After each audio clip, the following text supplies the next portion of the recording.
Buenos días a todos.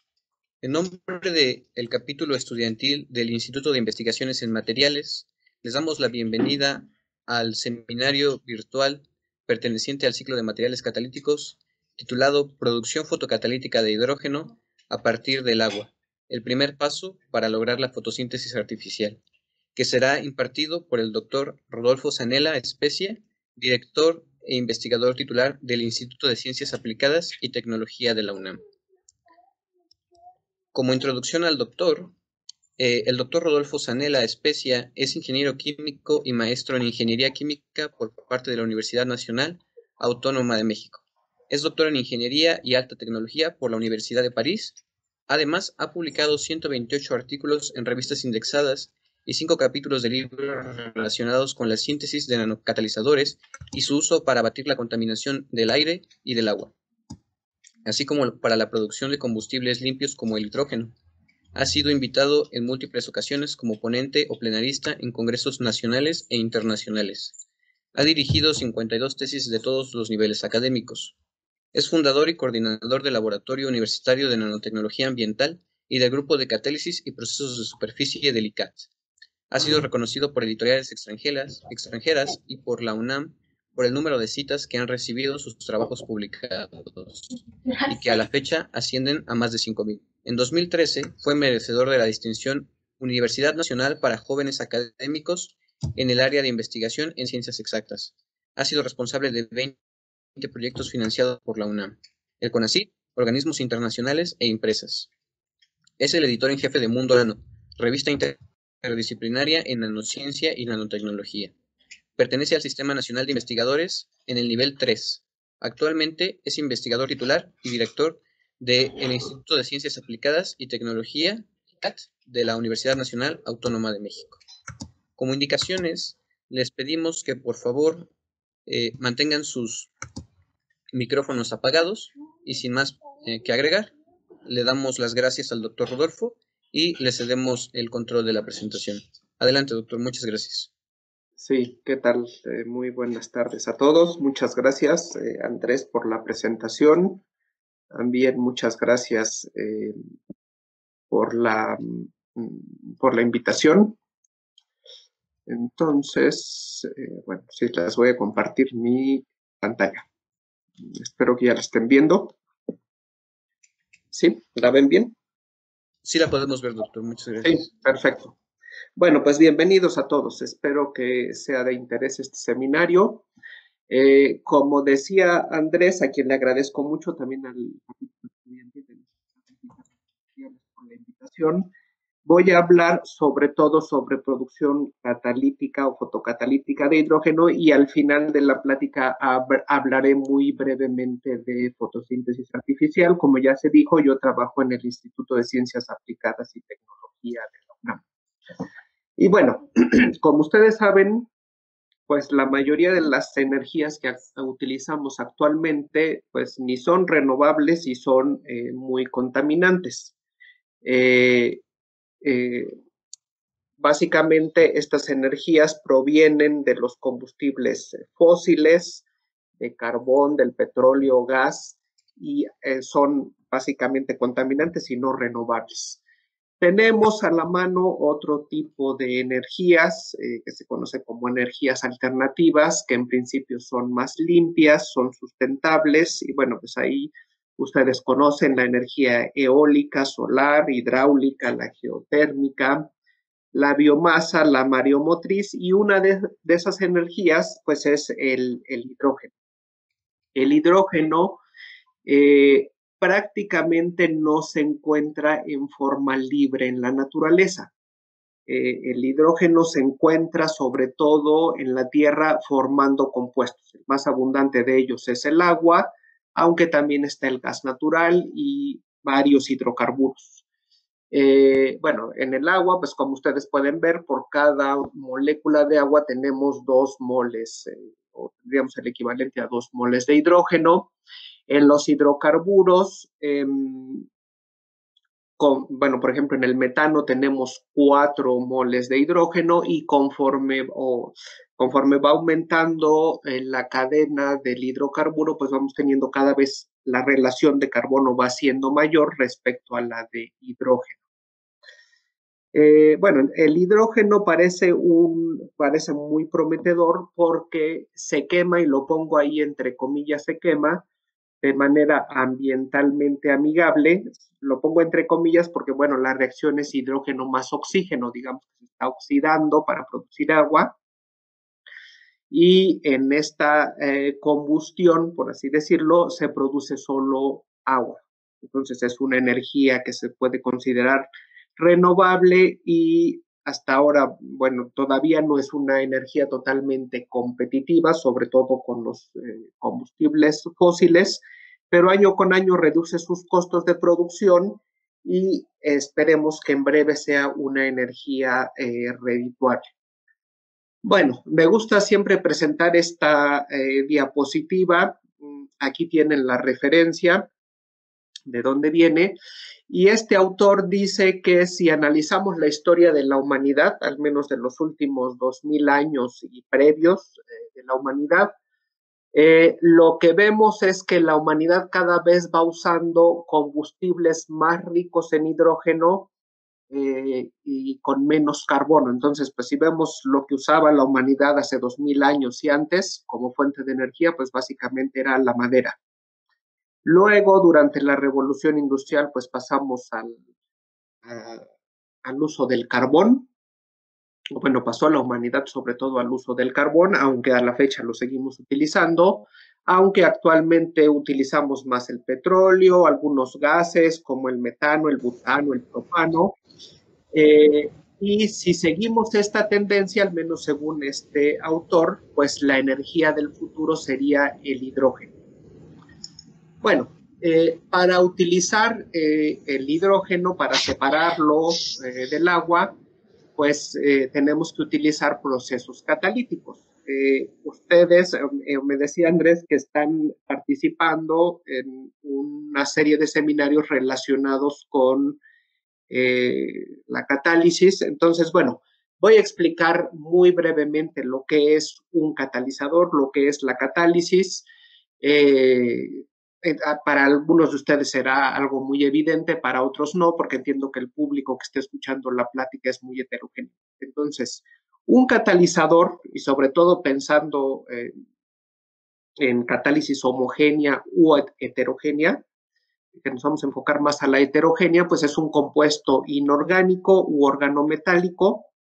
El catalizador es capaz de modificar la cinética de la reacción, es decir, hacer la reacción o hacer que la concentración de los reactivos o el número de moles de los reactivos cambie con mayor rapidez, si es que eso es lo que deseamos, en función del tiempo, pero no va a modificar las condiciones termodinámicas. Eso hay que tenerlo bien claro. Ningún catalizador podrá modificar las condiciones termodinámicas. Las condiciones termodinámicas las tenemos que variar con otras variables, valga la redundancia, como la temperatura, ¿no?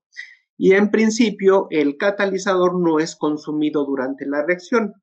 Lo pongo ahí como en principio porque, bueno, básicamente el catalizador no es un reactivo, no se acaba o no esperamos que haya una conversión de X% del catalizador en la reacción.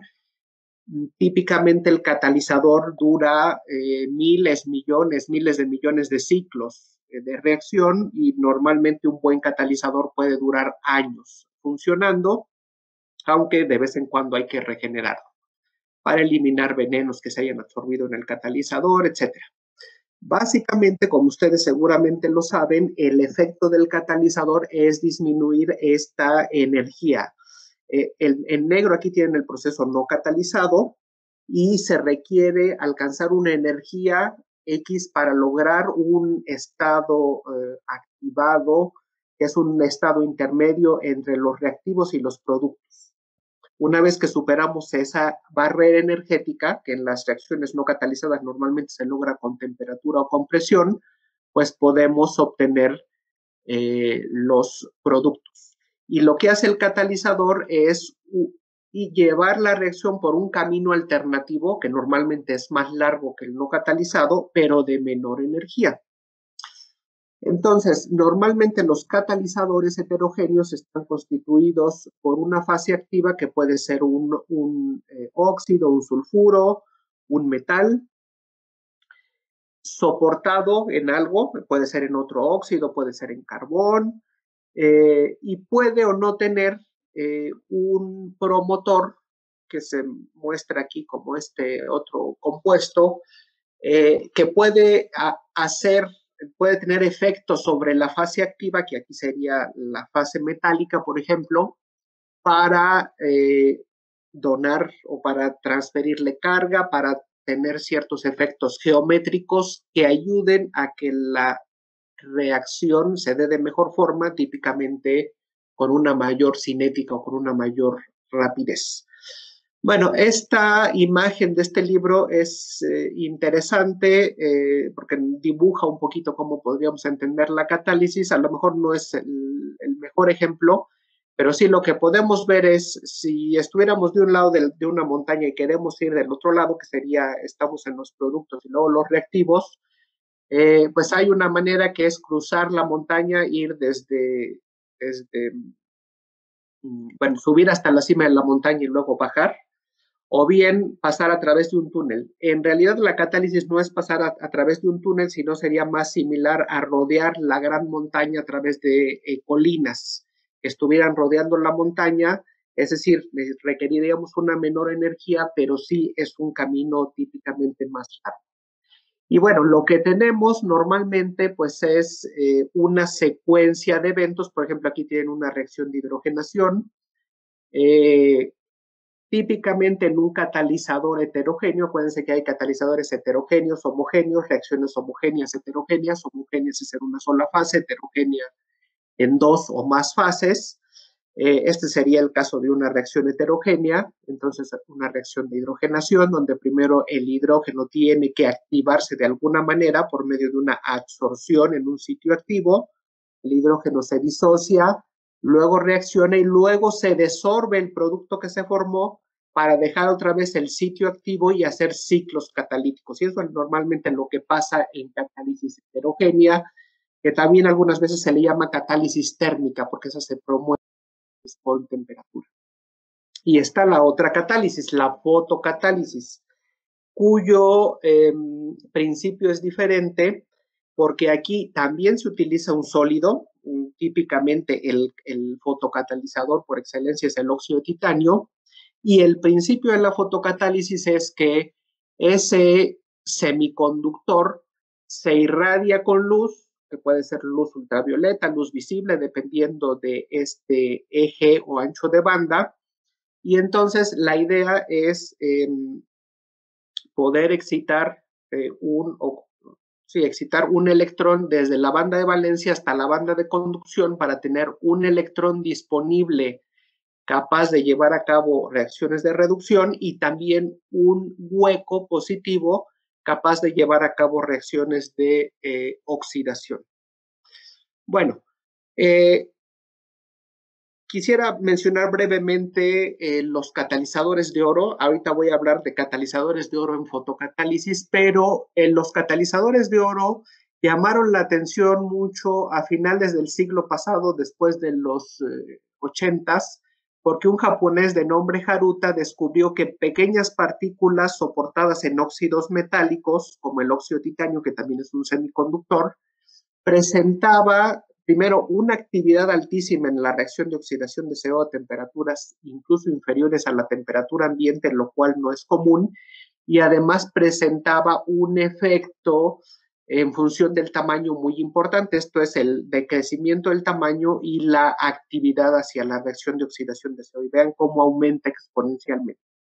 Después de este descubrimiento seminal de Haruta, muchos investigadores comenzaron a utilizar o a investigar los catalizadores de oro y se dieron cuenta que que es activo en muchas reacciones relacionadas con el control de la contaminación automotriz, básicamente oxidación de CO, reducción de óxidos de nitrógeno, oxidaciones totales de compuestos orgánicos volátiles, en la reacción de water gas shift, pero también en descomposiciones fotocatalíticas o en otras reacciones fotocatalíticas. ¿Y por qué el oro tiene un efecto cuando se deposita en un semiconductor como este, como el óxido de titanio?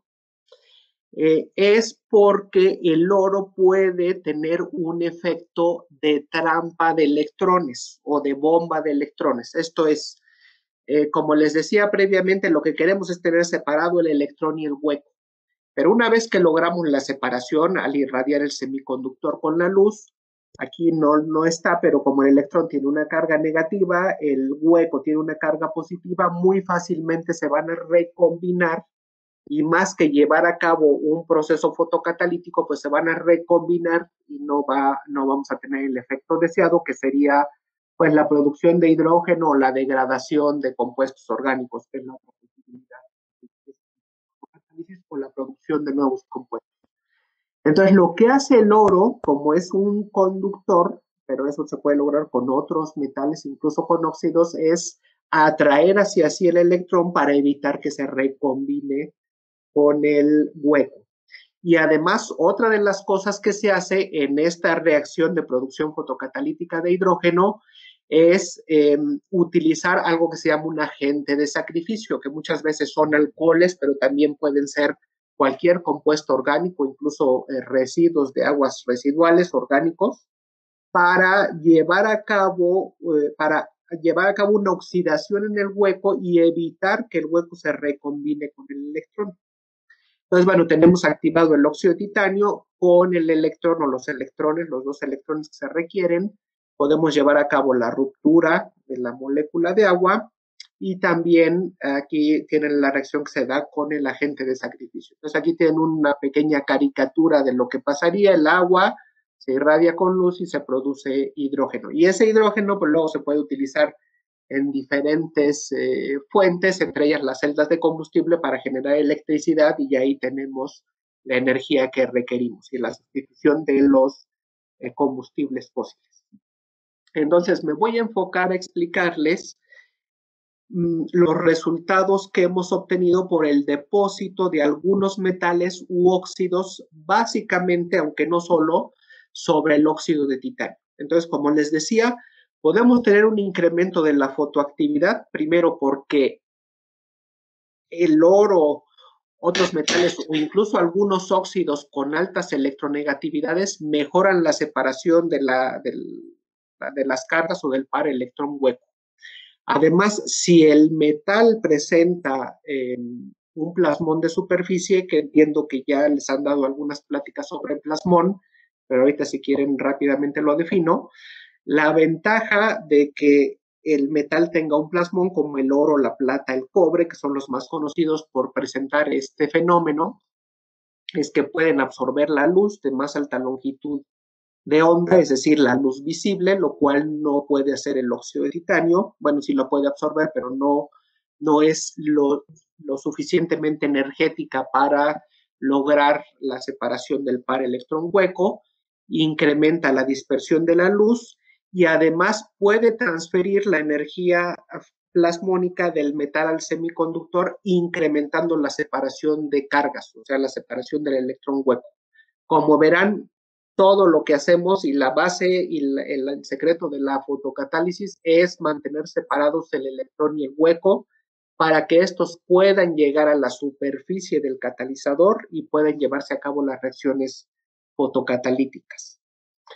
Bueno, les decía, la resonancia del plasmón básicamente se produce por oscilaciones colectivas de los electrones de conducción de un metal en forma nanométrica a una longitud de onda específica que casi siempre es la longitud, o eso es en la zona del visible. En la resonancia del plasmón superficial resulta de una fuerte extinción de la luz, es decir, hay una absorción y una dispersión de la luz, lo cual es bueno para el efecto fotocatalítico, pero además este plasmón depende fuertemente del tamaño de partícula, de la forma de la partícula y de la constante dieléctrica del medio que rodee la partícula. Y eso es muy importante porque nosotros de esa manera podemos modular el efecto del plasmón. Vamos a verlo después. Bueno, entonces, ¿cómo preparamos nosotros los catalizadores? Los preparamos, bueno, principalmente depósito precipitación con urea, que es un método que nosotros pusimos a punto hace ya un buen tiempo, hace como 18 años, 20 años que yo empecé a trabajar en el tema. Al principio no como fotocatalizador, para otras aplicaciones. Y el método de depósito precipitación consiste en la basificación gradual y homogénea de una solución que contiene el precursor metálico, en este caso el ácido cloroáurico. El soporte o el semiconductor está en suspensión en una solución acuosa, como ven aquí, y luego lo que tratamos de hacer es lograr una basificación muy gradual y homogénea, de tal manera que logremos primero la interacción del precursor metálico, que es este, con el óxido o el semiconductor, y luego que logremos la interacción con la superficie, que podamos lograr la precipitación del semiconductor, y eso se logra basificando. Ahorita vamos a ver por qué, o cambiando el pH. Y una manera eficiente de cambiar el pH es utilizar algo que se llama una base de retardo. Esa base de retardo es la urea. La urea que ustedes tienen aquí, cuando está en presencia de agua y a temperatura superior a 60 grados centígrados, se da esta reacción y, como verán, se producen OHs en la solución. Por tanto, la solución se va basificando. Y aquí ven cómo aumenta el pH en función del tiempo. Entonces verán que hay un aumento gradual y homogéneo, como se requiere en el depósito de precipitación, del pH. Bueno, después de que se hace ese proceso químico, el material se lava con agua, se seca y finalmente se trata térmicamente en aire o en hidrógeno. El oro tiene la peculiaridad de que, independientemente de si se trata en aire o en hidrógeno, va a producir oro metálico, es decir, oro cero. Bueno, ese es el método que nosotros utilizamos. Al final obtenemos un polvo. Ese polvo, cuando lo analizamos al microscopio, tiene partículas más grandes, menos contrastadas, que son el óxido de titanio, y luego partículas más chiquitas como especie de pecas, y esas son las nanopartículas de oro. Cuando los vemos con una mayor magnificación, pues entonces aquí están las nanopartículas de oro depositadas sobre el óxido de titanio. Incluso podemos ver las redes atómicas. Bueno, yo les decía que el método de depósito precipitación consiste en interaccionar el precursor metálico, que sería el tetracloruro de oro, con la superficie del óxido de titanio. Los óxidos, cuando se ponen en solución, en solución acuosa, en función del pH de la solución, vamos a poder tener el óxido con una carga positiva, con una carga negativa o con una carga neutra. Donde tenemos la carga neutra, donde se igualan las cargas positivas y negativas, se llama el punto isoeléctrico. El óxido de titanio tiene un punto isoeléctrico de 6. Entonces, pues como aquí cuando empezamos la síntesis, de eso no se los dije, pero el pH es de alrededor de 2.5, pues podemos muy bien interaccionar el tetracloruro de oro con la superficie del óxido de titanio, porque se van a atraer y luego precipitarlo por el cambio de pH. Pero hay algunos óxidos, como el óxido de silicio y otro del que les voy a hablar en un momento, que tienen puntos isoeléctricos muy bajos. Es decir, a pH de 2, la carga de la superficie es 0. Y solo a pHs por abajo de 2 tengo una carga positiva de la superficie. Es decir, para interaccionar el tetracloruro de oro tendría que estar a un pH por abajo de 2. Eso algunas veces es difícil de lograr, pero sobre todo a pHs muy ácidos hay materiales que se pueden dañar o se pueden disolver en la solución, y acuérdense que lo que nosotros queremos es tenerlo en suspensión, no en solución, porque si no luego ya no lo podemos recuperar. Entonces lo que hicimos es utilizar un método distinto que es una absorción catiónica. Y entonces utilizamos un complejo de oro-etilendiamina que se tiene que sintetizar, pero se puede sintetizar en el laboratorio. Y entonces ahí sí podemos interaccionar con el óxido de silicio, por ejemplo, a pH superiores de 2. Ese método lo utilizamos para sintetizar, bueno, no, en el caso del óxido de silicio, pues no es de interés para fotocatálisis y para otras cosas, porque el óxido de silicio no es un semiconductor. Pero, por ejemplo, el óxido de tungsteno, que tiene todavía un punto isoeléctrico más bajo, y si es un semiconductor, ahí sí es más interesante utilizar este método para lograr tener partículas pequeñas de oro sobre la superficie. Bueno, aquí está explicado el método, no voy a tener los detalles, pero podemos obtener partículas muy pequeñas de oro, lo cual no se lograría con el método de depósito-precipitación con urea o con hidróxido de sodio. Bueno, entonces esos son los métodos que utilizamos para sintetizar los materiales. ¿Cómo los evaluamos? Pues en el laboratorio tenemos un reactor de 200 mililitros, aquí está el esquema. Hay un hueco en el reactor, en el centro donde se pone la lámpara, una lámpara que puede tener una longitud de onda en el ultravioleta, en el visible. Casi todo lo que les voy a presentar es en el ultravioleta. Al final les voy a presentar algunos resultados en el visible. Aquí se tiene el agua con el fotocatalizador, se agita y se irradia, ¿sí? Entonces estas son unas condiciones típicas. Tenemos la solución metanol-agua en diferentes proporciones, el volumen del reactor se hace a temperatura ambiente y bueno, se van variando la proporción de catalizador. En un momento les voy a explicar. Entonces, bueno, aquí están los primeros resultados de la ruptura de la molécula de agua. Esto es con materiales de oro sobre óxido de titanio. Entonces, aquí está la producción de hidrógeno en función del tiempo. Inicialmente aquí estos cuadros negros representan la producción del óxido de titanio. Vean cómo la producción es baja. Pero si ponemos pequeñas cantidades de 0.5%, perdón, de 0.25% en peso de oro sobre el oro, perdón, sobre el óxido de titanio, ya empieza a haber una mayor producción y el máximo se logra cuando tenemos un 0.5% de oro.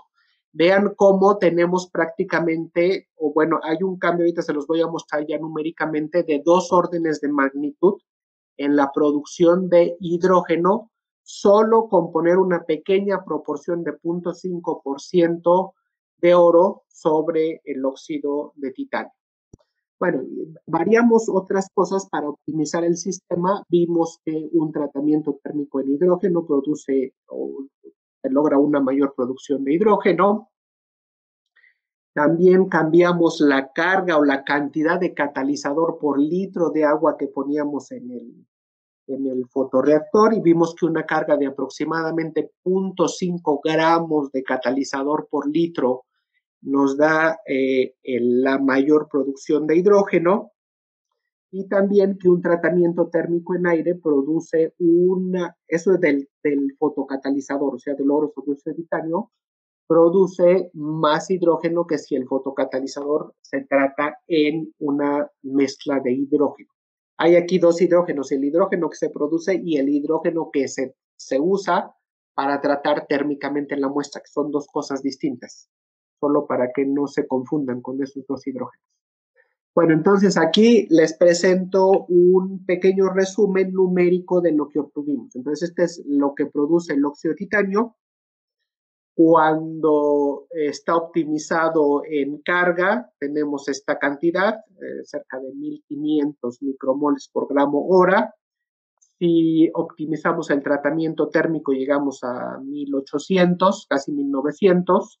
Otra cosa que se ve interesante aquí es la muestra fresca, es decir, antes de tratarla térmicamente, es decir, donde el oro está en estado de oxidación 3 más. Perdón, en ese caso, la producción es más baja que acá donde tenemos el oro en forma de oro metálico, es decir, es mejor el oro metálico que el oro oxidado o el oro en forma de oro 3.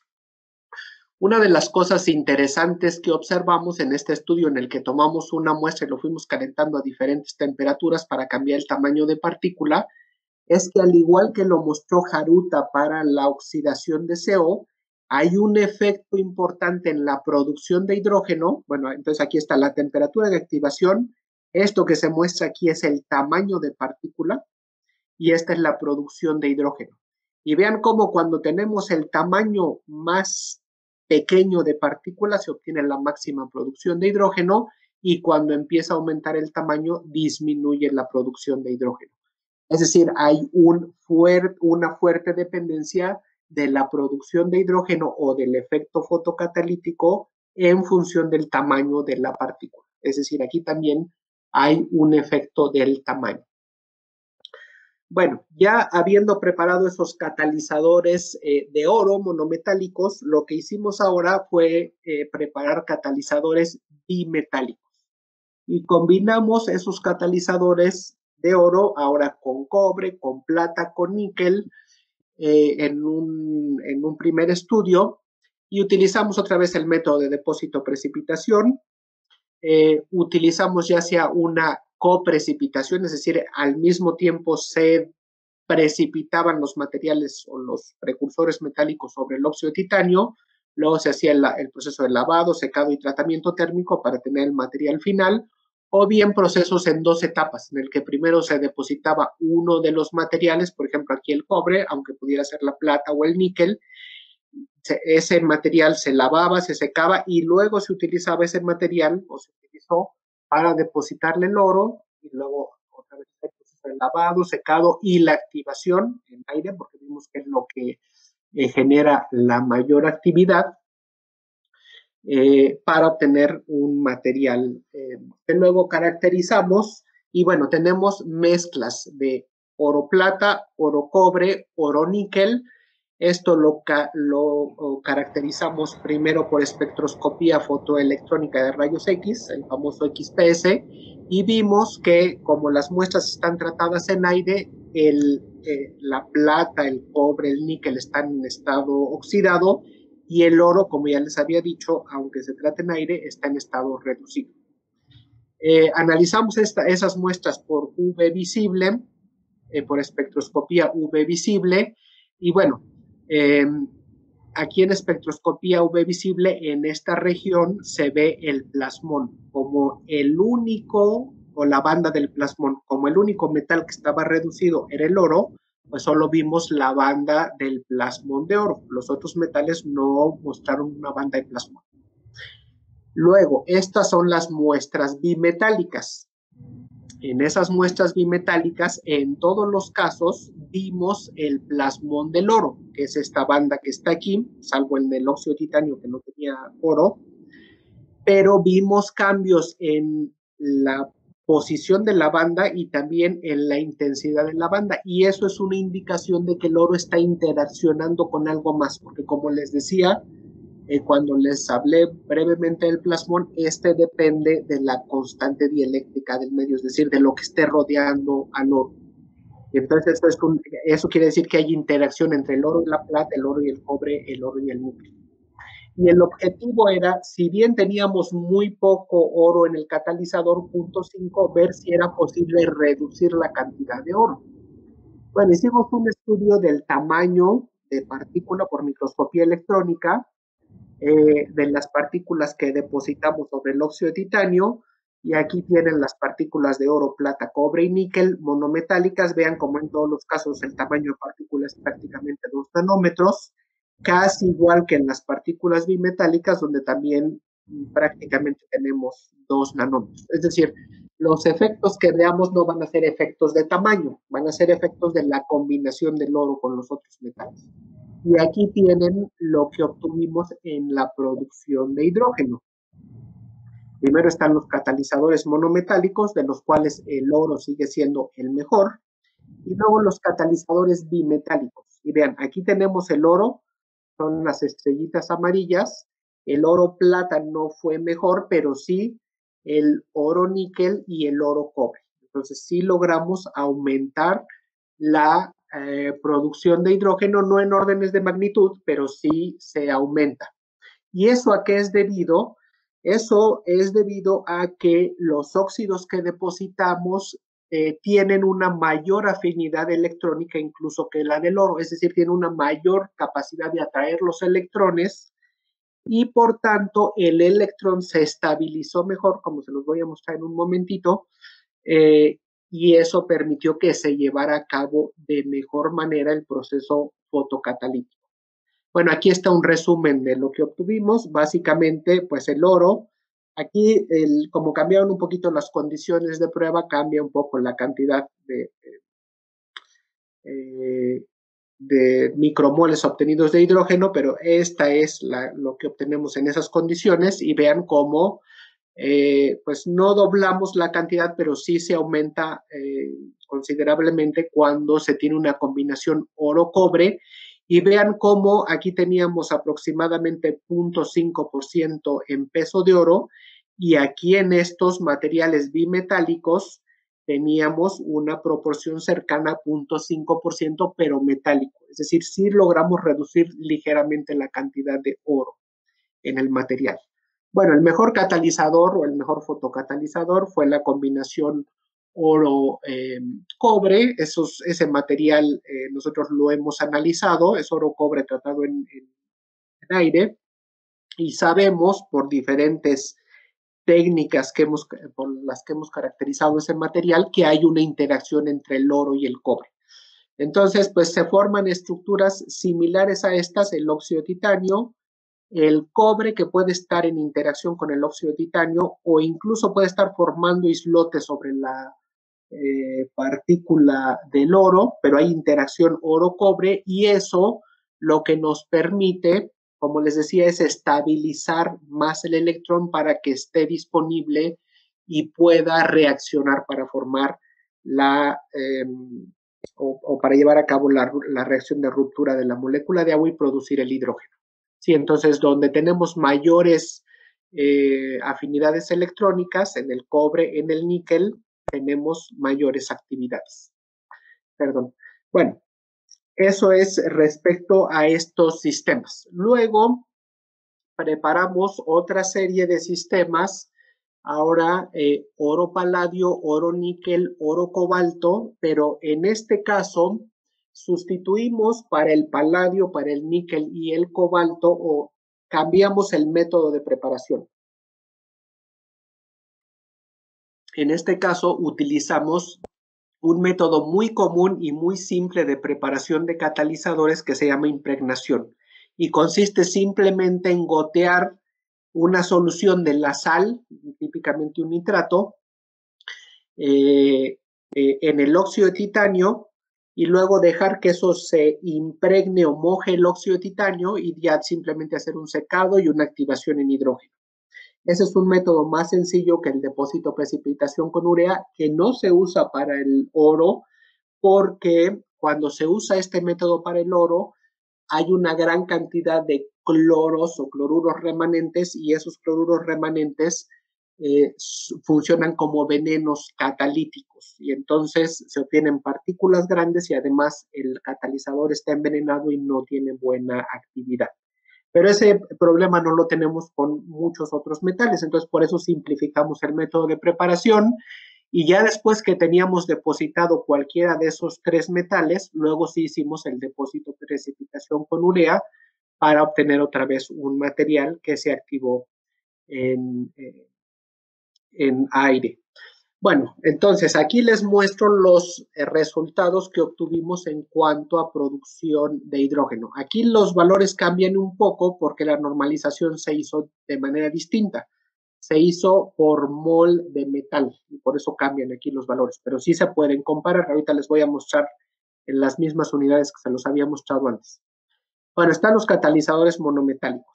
Como verán, otra vez oro sobre óxido de titanio, que aquí está en rojo, es el que produce más hidrógeno, seguido del paladio y luego los demás. Pero lo que es interesante es que cuando combinamos el oro con paladio, con níquel o con cobalto, en cualquier caso se logra mayor producción que con el oro solo. Y esto es un efecto sinérgico porque tenemos un efecto mayor que la suma de los componentes individuales. Bueno, aquí les presento un resumen, sobre todo se pueden enfocar en esta columna, que es en las unidades en que habíamos estado viendo la producción de hidrógeno, y vean cómo aquí ya alcanzamos con el oro paladio una producción de 5.000 micromoles de hidrógeno por hora por gramo. Bueno, esos materiales se caracterizaron y básicamente lo que vimos es que en el oro paladio se forman aleaciones, es decir, una muy buena interacción entre los átomos. En el oro níquel hay menos interacción, aunque la hay.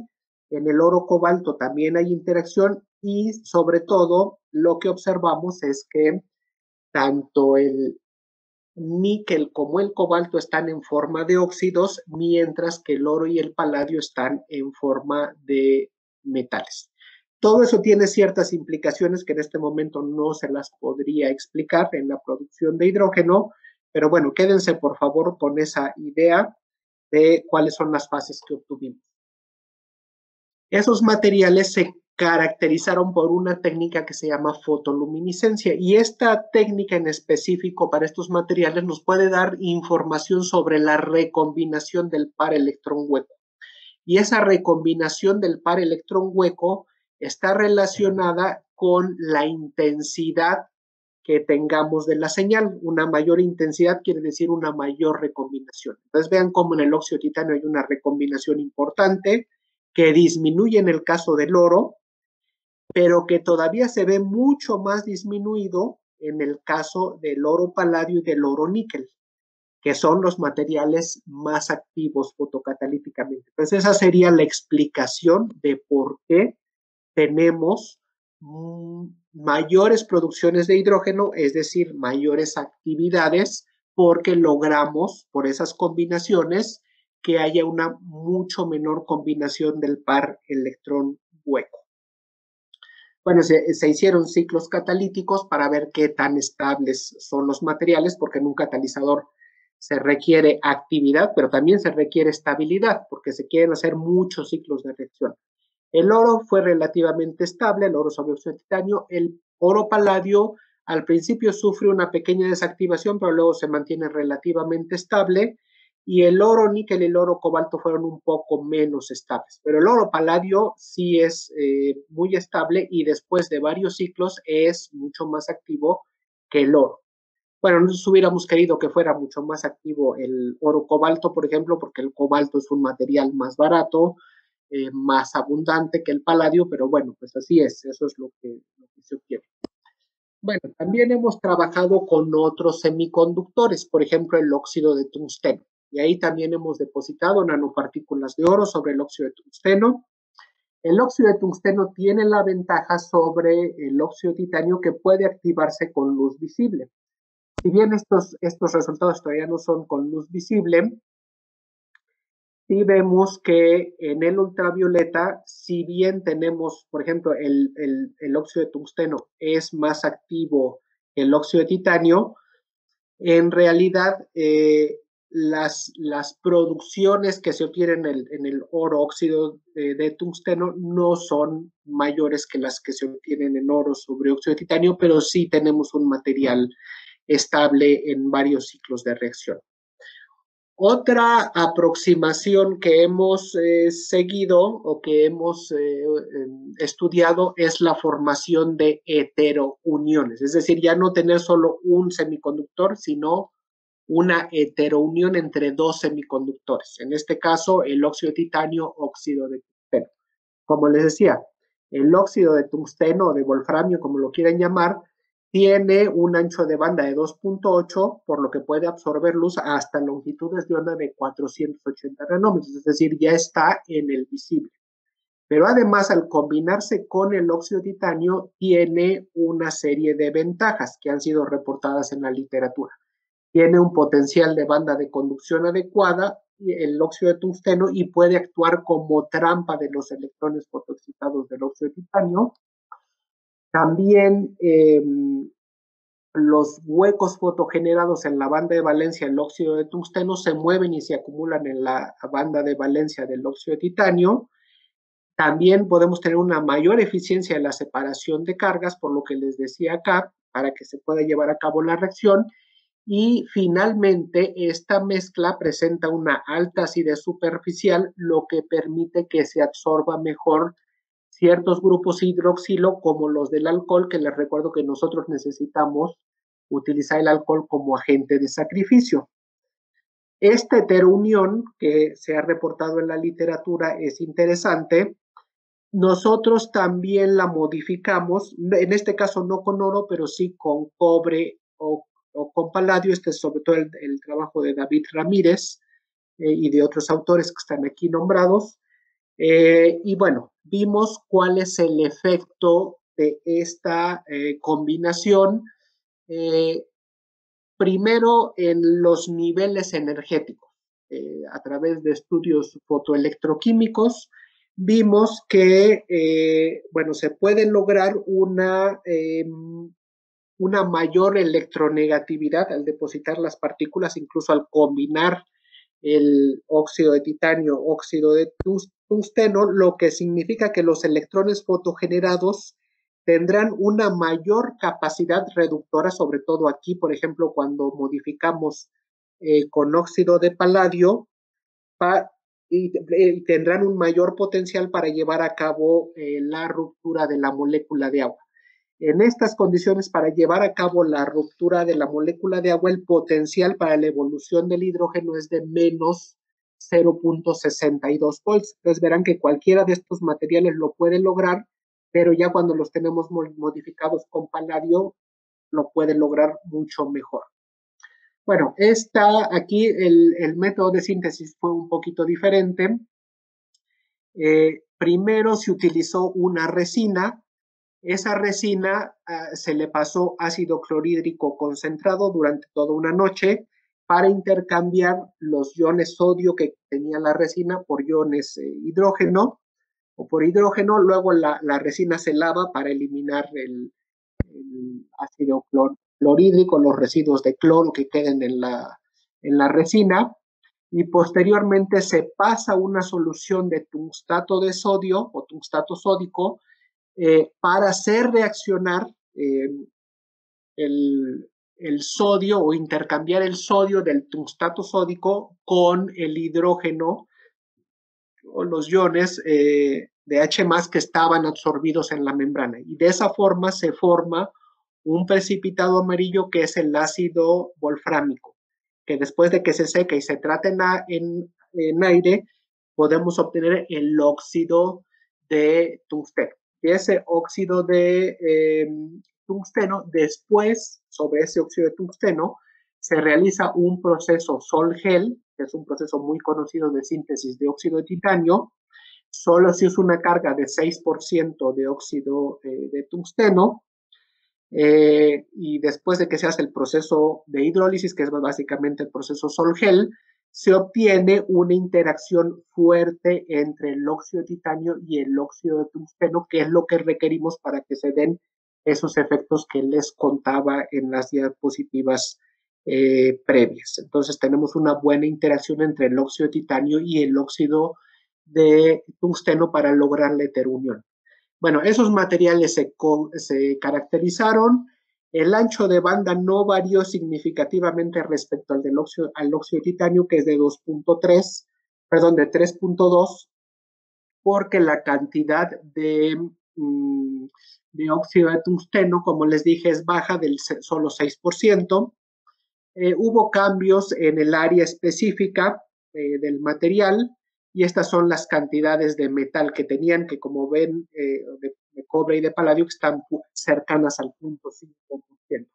Esos materiales se caracterizaron por XPS. La verdad es que hay una buena cantidad de especies en el titanio, sobre todo titanio 3, titanio 4. En el óxido de tungsteno hay una variedad de estados de oxidación, lo mismo en el cobre, lo mismo en el paladio. Eso es un poco complicado para luego poder correlacionar los resultados con una especie dada, pero bueno, y no voy a explicar mucho eso en este momento. Les quisiera mostrar más bien los resultados de fotoactividad, de producción de hidrógeno en función del tiempo. Pues bueno, aquí está la fotólisis, es decir, sin catalizador, lo que obtenemos con óxido de tungsteno, con óxido de titanio, con la mezcla tungsteno-titanio, vean, con cobre ya va aumentando y con paladio sobre óxido de tungsteno-titanio aumenta todavía más. Son resultados interesantes, mayores que los que obtenemos con el oro sobre óxido de titanio, además se obtienen materiales estables. Y bueno, aquí hay una ilustración, si quieren, una caricatura de qué es lo que pudiera estar pasando, cómo pudiera estarse llevando a cabo el ciclo catalítico. Entonces se irradia el material donde hay un montón de átomos de diferentes tipos de óxido de tungsteno, óxido de titanio, de los metales, y además hay mezclas de metal, metal en forma metálica, en forma oxidada, pero lo que creemos que podría estar pasando es que en la cercanía del metal con un electrón podría estarse dando el proceso fotocatalítico de ruptura de la molécula de agua, y por acá en huecos que se generen en la heterounión, pues estarse dando la evolución del metanol. Bueno, otro sistema que hemos estudiado recientemente, en este caso el artículo está sometido, es este de óxido de titanio modificado con rutenio y con cobalto. Ahí es donde hemos obtenido los mejores resultados, con producciones ya superiores a los 9,000 micromol por gramo hora. Pero lo más importante de este sistema es que, a diferencia de casi todos los sistemas que hemos estudiado, este sistema sí es activo en luz visible. Es menos activo que en luz ultravioleta. Aquí hay un estudio en diferentes longitudes de onda y verán que, bueno, cuando trabajamos con luz ultravioleta, pues es muy activo, que es lo que se compararía con todos los demás, pero también es activo en luz visible. Y eso es una muy buena noticia, porque como ustedes saben, pues la luz que nos llega del sol, la mayor parte, bueno, más del 40% es luz visible, y luz ultravioleta solo un 4 o 5%. Entonces, si quisiéramos llevar a cabo este proceso con energía solar, pues sería mejor emplear materiales que trabajen en el espectro visible, como estos que les estoy mostrando aquí. Desafortunadamente, bueno, hay que poner rodio. El rodio es un metal bastante caro, poco abundante, pero bueno, pues es caro porque funciona muy bien en muchos procesos fotocatalíticos. Bueno, como conclusión de esta parte, pues básicamente lo que vemos es que el depósito de nanopartículas, ya sea metálicas u óxidos diferentes, pues son un medio efectivo para incrementar la fotoactividad, básicamente porque se evita la recombinación de cargas, como se los mostré. Los mejores sistemas pues son oro, cobre, oro, paladio, no, este no es rutenio, debe ser rodio, cobre sobre óxido de titanio, por este efecto de trampa de electrones que ya les había mencionado, y también la heterunión óxido de titanio es interesante y podría dar resultados. Bueno, da resultados interesantes, pero incluso se podría buscar que trabajar en el visible. Bueno, ya casi para concluir, les voy a hablar brevemente de la fotosíntesis artificial. Ya sé que prácticamente estoy agotando el tiempo. Entonces, bueno, ustedes saben que en la atmósfera nosotros tenemos una cantidad de CO2 que siempre ha existido, del orden de unas 389 partes por millón. Y los sistemas fotosintéticos aprovechan tanto el CO como la luz del sol y el agua para proveer energía mediante la síntesis de carbohidratos, es decir, mediante la fotosíntesis. Y los sistemas, la naturaleza convierte la energía absorbida en energía química con muy alta eficiencia.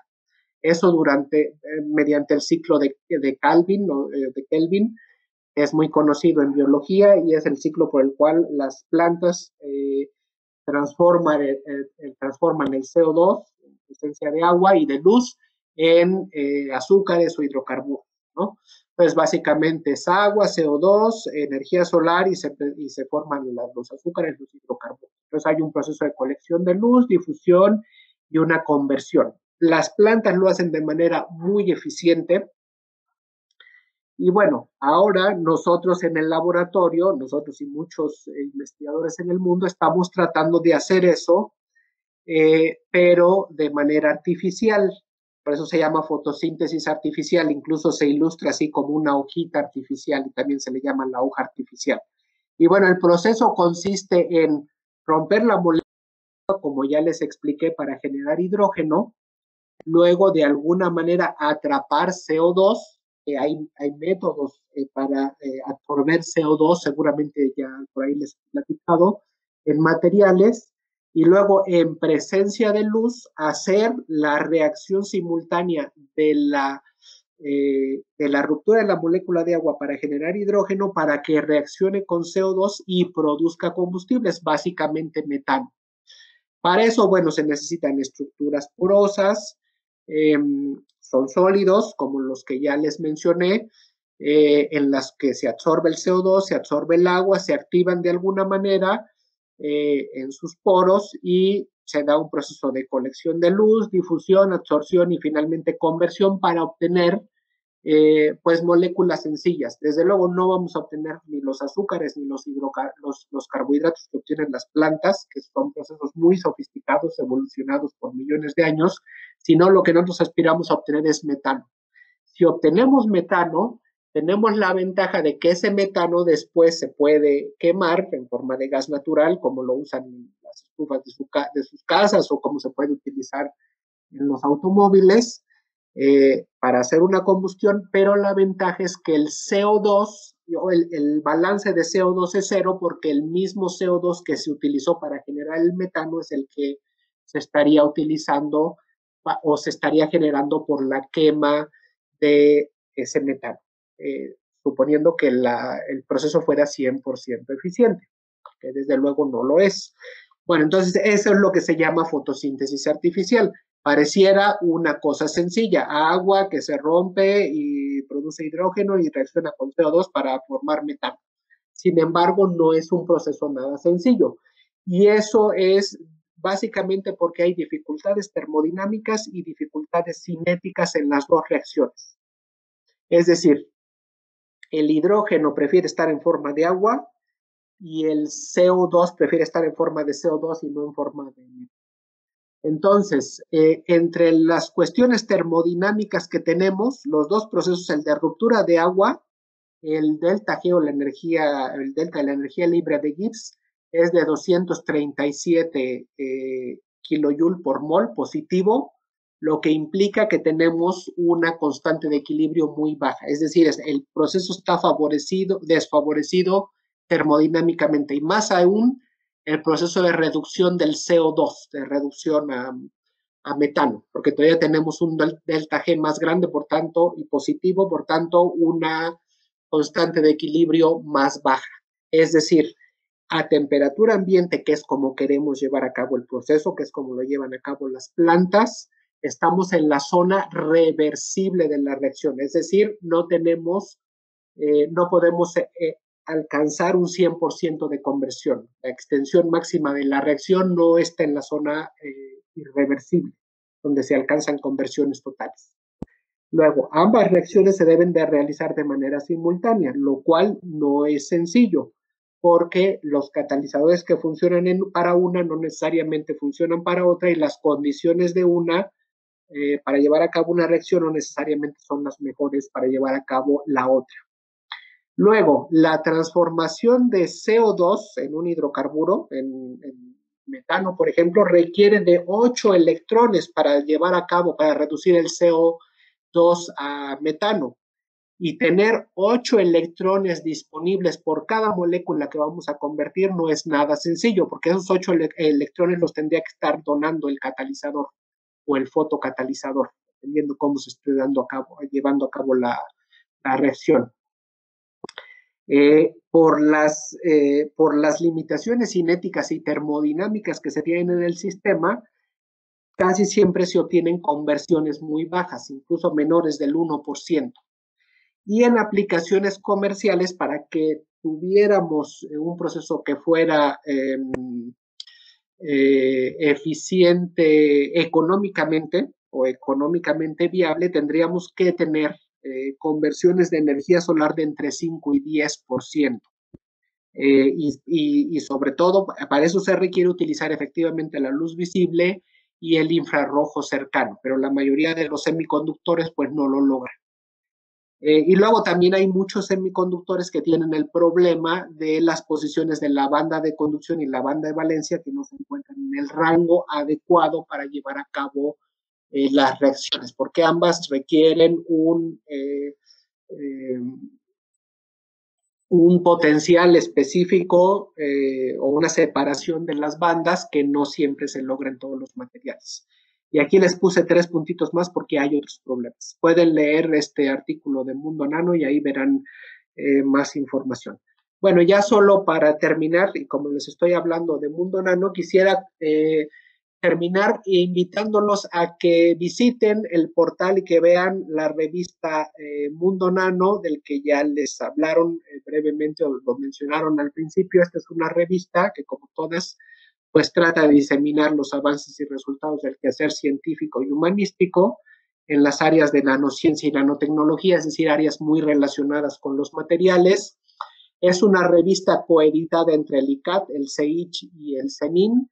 Es una revista que es totalmente gratuita, ni los autores pagan, ni las personas que gustan leerlo o que quieran leer los artículos pagan. Es totalmente financiada por la UNAM. Es una revista de competencia internacional en el padrón de tutores del CONACYT. Entonces, si quieren publicar en Mundo Nano, son muy bienvenidos, y también si quieren leer los temas en diferentes temáticas que se han publicado, aquí estarán algunas relacionadas con agua, con energía, con catálisis, con nanofotónica. Se acaba de publicar un número relacionado con microscopía electrónica, se va a publicar otro específico de catálisis y fotocatálisis. Luego se está preparando un número relacionado con la implicación de la nanociencia y la nanotecnología en el tratamiento y detección del COVID, entre otros temas que seguramente serán de su interés. Bueno, pues quiero solamente terminar agradeciendo a los proyectos que han financiado esta investigación, y a ustedes también muchas gracias por su atención, y perdón por haberme pasado un poco el tiempo. Muchísimas gracias, doctor. En verdad, muy interesante su plática. Estoy tratando de Le agradecemos de parte de... Sí, no se preocupe por eso. De hecho, tenemos un par de preguntas. Sí. No sé si usted quiera responder algunas o bien se las podemos hacer llegar, como usted me indique. Sí, si quieren plantear las preguntas, puedo responder un par de ellas, y si quedaran más, luego las respondo. Las pueden mandar por email con mucho gusto. De acuerdo, justamente, doctor. Saber si usted estaba en la disposición, ya que pues ahorita ya se acabó el tiempo de la plática, pero podemos dedicar un tiempo adicional a la respuesta de preguntas. La primera pregunta, doctor, es de parte de José Alejandro y nos pregunta, deme un momento, respecto al depósito de oro, ¿no? Por la técnica de depósito por urea, dice, ¿se puede utilizar con cualquier metal o es específicamente para el oro? No, sí se puede utilizar con un buen número de metales.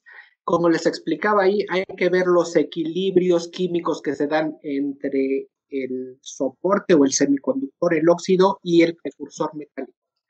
Entonces hay que ver en las condiciones de pH en las que se va a llevar a cabo el depósito y la precipitación, si estamos en las condiciones favorables. ¿Qué quiere decir condiciones favorables? Que tengamos el metal o el precursor metálico con una carga diferente a la que tengamos la superficie del óxido o del soporte, para que se puedan atraer y luego que se pueda dar la precipitación.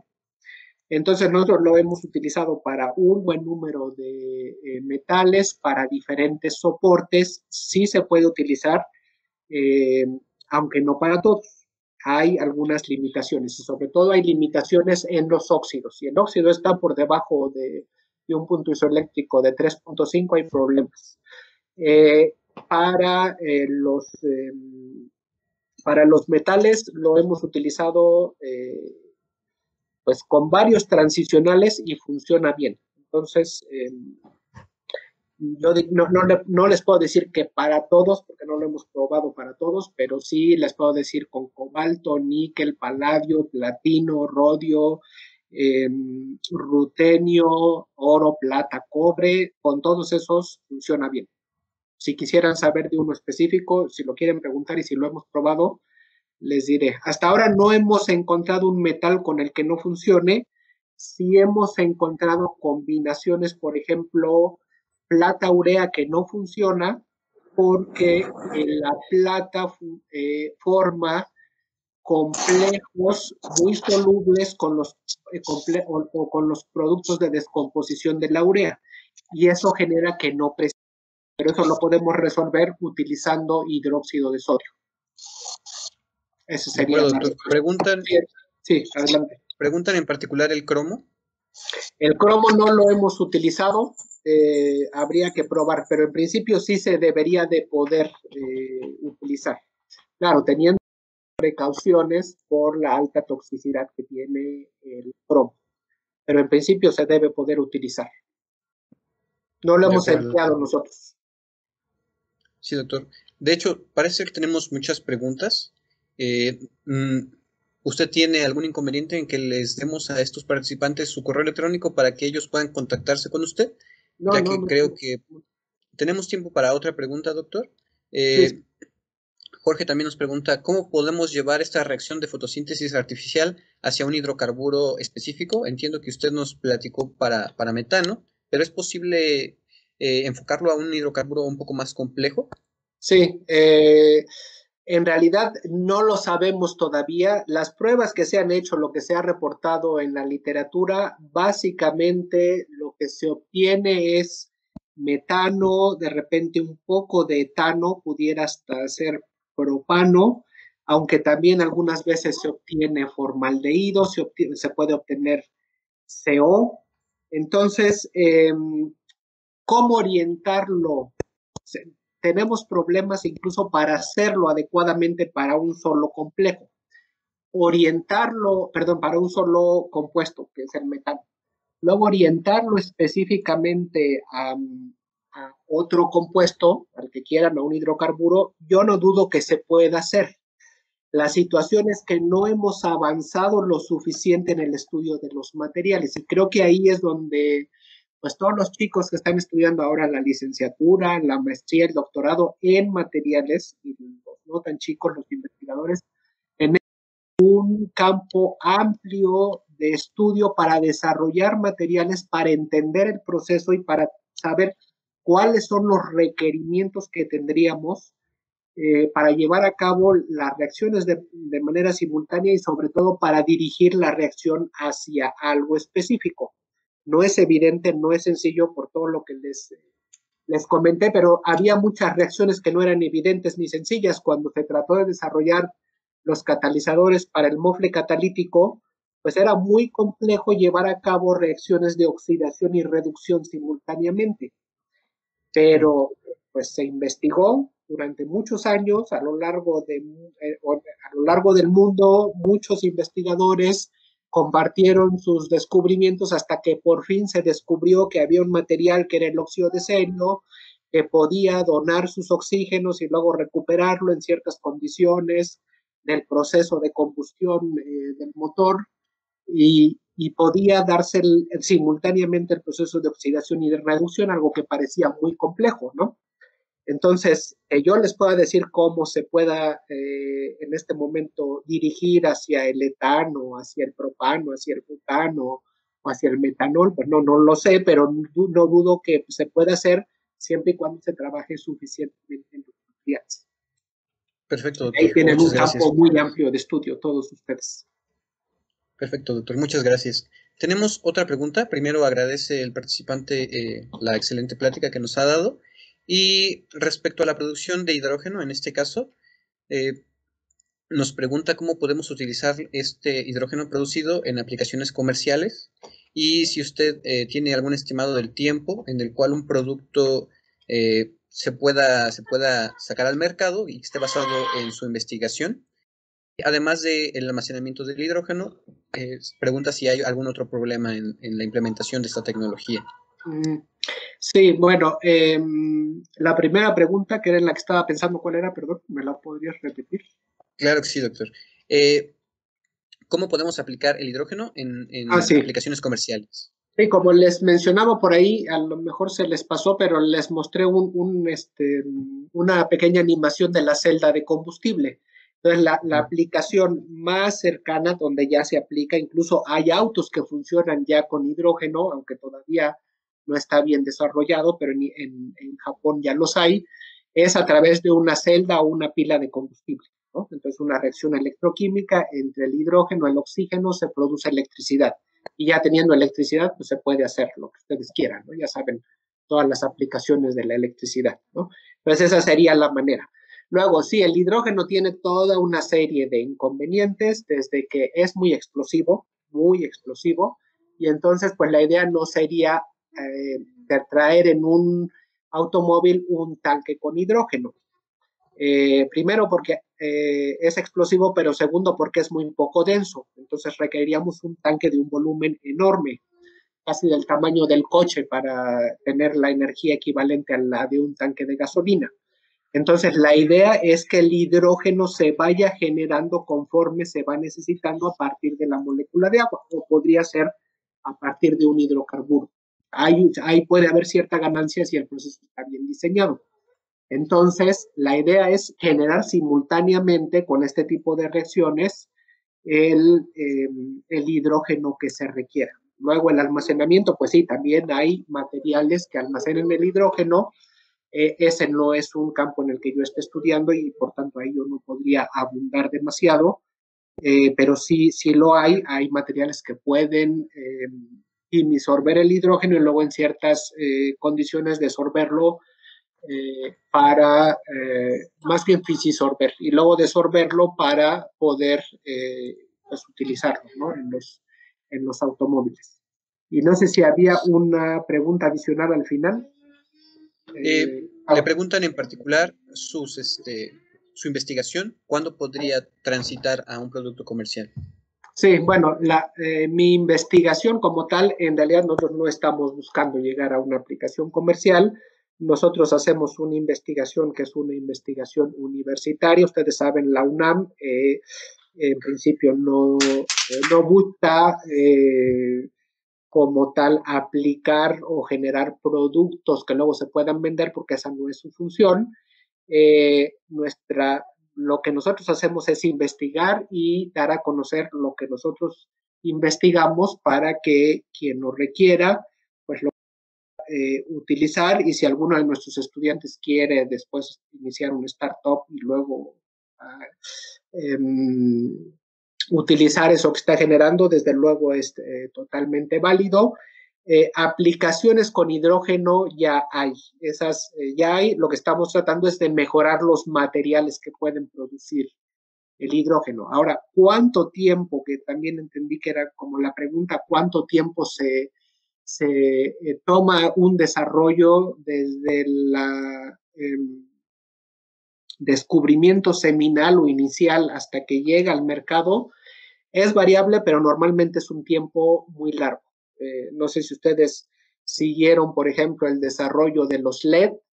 Es un proceso que tardó del orden de 40 años. Entonces, lo que estamos investigando ahora, a lo mejor no va a tardar tanto porque no estamos descubriendo en este momento algo totalmente nuevo que nadie lo hubiera investigado, pero sí es un proceso largo y es un proceso que se tiene que estar haciendo y que se tiene que estar complementando en la investigación que se hace en los laboratorios universitarios con quien desarrolla, con quien hace ingeniería y luego quien hace el proceso final de escalamiento, aplicación, incluso de apropiación por la sociedad para llegar a un producto comercial. Pero eso es un proceso largo, un proceso que está fuera de los alcances del laboratorio universitario que persigue otros fines, aunque desde luego es importante tenerlo en cuenta. De acuerdo, doctor. Muchísimas gracias. En el chat hemos compartido su dirección de correo electrónico para las preguntas que todavía quedan pendientes. Le agradecemos de nuevo su participación en este seminario. Solo quisiera terminar haciendo una invitación al último seminario que ha organizado el capítulo este mes. Es un seminario del ciclo de materiales estructurales que lleva por título Hacia la adopción completa de procesos de manufactura aditiva en metales, desafíos en la integridad del producto a micro y macroescalas, que será impartido por el doctor Héctor Siller, del Departamento de Ingeniería Mexicana de la Universidad del Norte de Texas. Este seminario se impartirá el 26 de octubre a las 12 horas. Agradecemos mucho su participación en este seminario, doctor, a todos los asistentes y los esperamos en nuestro siguiente seminario. Muchísimas gracias a todos. Gracias. Muchas gracias a ustedes. Que estén muy bien.